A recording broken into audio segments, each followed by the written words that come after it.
Welcome back to our part 2 engine noise of this Toyota Camry 2008 model. This time we're gonna replace the valves that we find.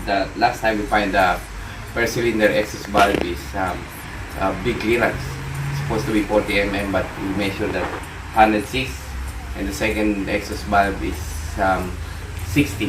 So we get big difference there, both of them. And this time we're gonna replace as well the valve body because the idling is really rough, and I'm suspecting the valve body is like because that's a TPS control electronically, so there's a big possibility that it's faulty. First thing we're gonna do is we disconnect the negative all of the battery, and we remove this air filter. Just remove the port here, disconnect all the wires, and remove this part there. And we're gonna remove this hose. We'll remove this cover, and we keep going until we dig the throttle body and replace it.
How you remove the throttle body? You can replace the throttle body with your Camry. You need to remove this part separated there, so you get big big space. Then you need a gasket just to hold the spring. Then you can easily remove that part, and this part here. Connect this one too. That's it. Now remove that. You need to disconnect the wire. Disconnect this wire. TPS, the total positioning sensor.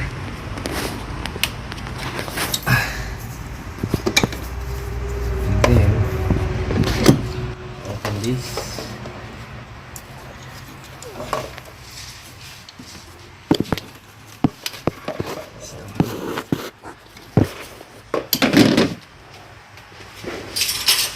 and then you need the 12 mil socket on this. It's only for 4 volts.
this cooling system for the throttle body. It's got a coolant on it that circulate around the throttle body, so make it cold.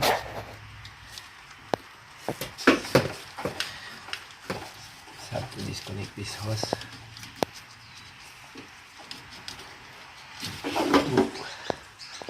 Just put bolt on it. That one leak. The next one.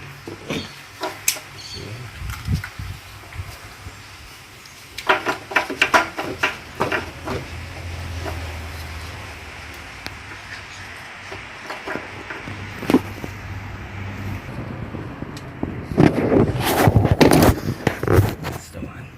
This. Make sure that's connected there. Move this part. Yep. That's it. Now, this is the new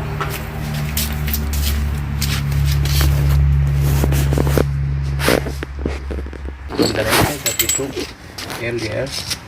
We're just gonna clean this a bit before putting in.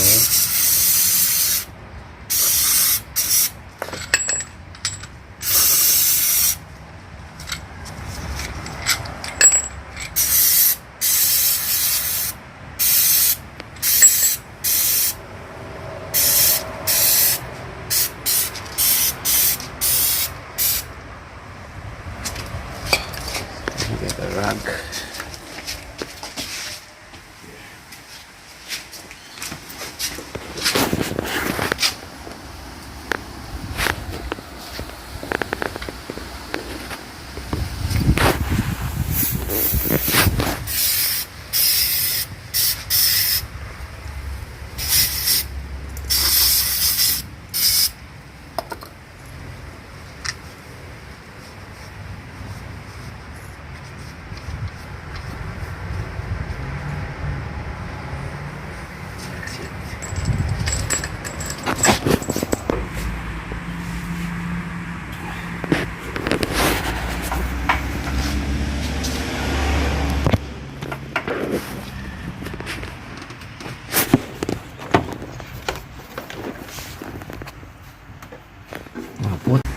Hi guys, we're putting it back the new throttle body. So we're just gonna put the hose first again. The first one we're gonna put is the last one we removed. It's like backward process. Once we secure the hose, we're just gonna put the bolt.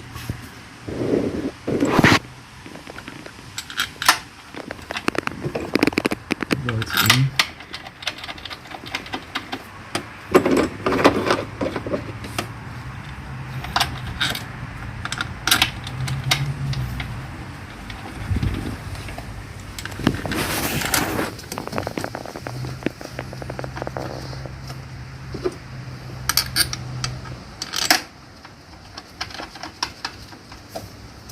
So it's only got 4 bolts in it.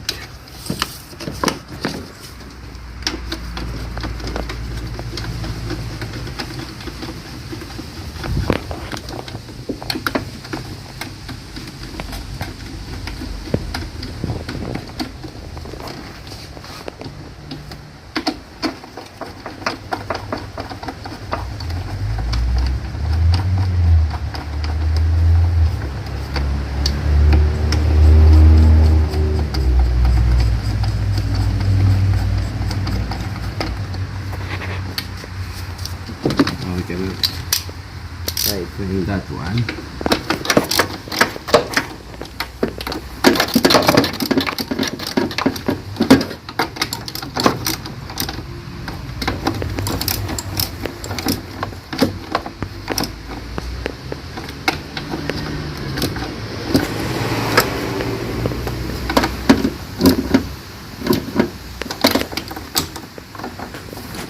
That's the one. Wire.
After replacing these two bulbs, the exhaust, this is the problem there. You can see this one is a bit out, but this is too much out. Did you see the center? It's really deep compared to this one. So after replacing these two bulbs, because of the ticking noise of this engine, we're all set up now to start the car. We replaced the exhaust bulb. Just the two bulbs that we find that is issue with the gap. So one is 106 instead of 40, and one is 60 instead of 40. So we replaced the bulbs now. So hopefully it's gonna be alright now. So I'm just gonna start the engine and see how we go. If there's a noise or still not.